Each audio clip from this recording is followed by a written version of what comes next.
The Screen Actors Guild strike-ending deal has entered its final step. SAG-AFTRA offered highlights of its deal with studios that will need union members' final buy-in to be ratified. The Screen Actors Guild American Federation of Television and Radio Artists, SAG-AFTRA, reached a tentative deal with Hollywood studio executives, effectively ending the 118-day actors' strike. Yesterday, SAG-AFTRA announced that its national board has approved the agreement, 86% to 14%, and recommended union members vote to ratify it. The deal is still technically pending until union members' vote is tallied on December 5, though the Guild says some of its features will go into effect during the ratification process, such as certain pay raises. SAG-AFTRA offered a summary of the deal in its announcement. Streaming revenue from streaming shows was a huge part of the Guild's fight.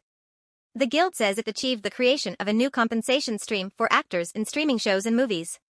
Instead of a percentage of streaming revenue, Guild members will get a substantial bonus on top of existing residuals, the majority of which will go to actors working on programs meeting certain viewership requirements. The rest of the money will go to a jointly trusteed distribution fund and be distributed to other actors.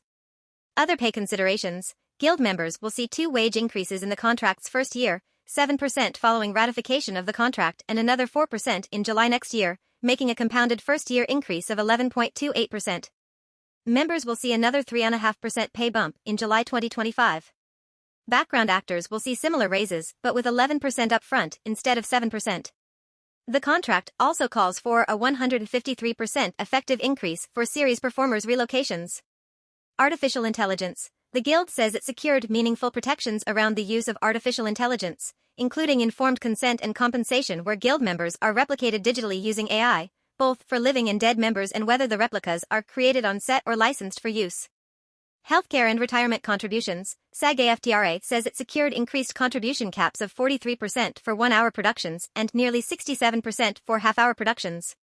The Guild says this will lead to more money in healthcare and pension/retirement funds and will help keep actors qualified for their benefits. Diversity in filmmaking. Several items in the new contract are meant to address diversity issues, with important gains that include preventative measures against sexual harassment through intimacy coordinators, gender-affirming care, forbidding biased practices in hair and makeup, and diversity statistics requirements. Deadline reported that the 86% support among the national board wasn't as high as was expected and that it wasn't clear how many voted against it because of the Guild's voting system. Drescher discussed the drawn-out negotiations that led up to the deal in a press conference yesterday. She detailed the back-and-forth that saw the alliance of motion picture and television producers continually refusing the Guild's demands. She said the studios heard that something had to be done, or this was not going to end well. So they worked internally to come up with some kind of modality that would work for all of the studios, the bonus structure. Drescher continued, saying that although the Guild knew that that wasn't going to accomplish what we needed to accomplish, she had to wrap my mind around the fact that we needed to make this work if we were going to get into another pocket.